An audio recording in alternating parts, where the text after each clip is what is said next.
दिल्ली में 4 लाख बुजुर्गों को वृद्धावस्था पेंशन मिलती है।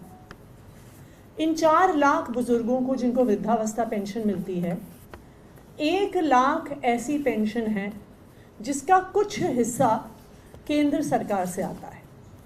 3 लाख पेंशन्स पूरी तरह से दिल्ली सरकार देती है।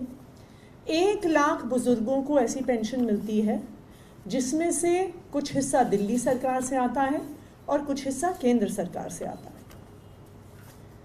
पिछले 5 महीने से इन 1 लाख बुजुर्गों को पेंशन नहीं मिल रही थी। इसलिए नहीं मिल रही थी क्योंकि जिन पेंशनों का हिस्सा केंद्र सरकार देती है, उन पेंशनों को भारतीय जनता पार्टी शासित केंद्र सरकार ने रोक रखा था। दिल्ली के बुजुर्ग बहुत परेशान थे।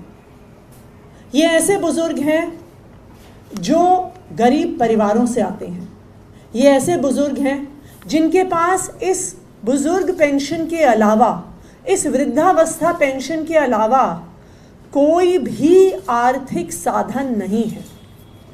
उनके पास अपनी देखरेख के लिए, उनके पास अपनी दवाइयों के लिए, उनके पास अपना घर चलाने के लिए भी पैसे नहीं थे। मेरे पास अक्सर ये बुजुर्ग आते थे, कभी हमारे घर में आते थे, कभी मेरे ऑफिस में आते थे।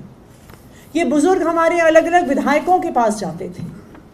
दिल्ली के ये 1 लाख बुजुर्ग पिछले 5 महीने से बहुत परेशान थे। इनको लग रहा था कि इनकी देखरेख करने वाला इनका बेटा अरविंद केजरीवाल जेल में है और इसी वजह से उनकी पेंशन रुक गई है और इसी वजह से उनके लिए लड़ने वाला कोई नहीं है, उनको पेंशन दिलवाने वाला कोई नहीं है।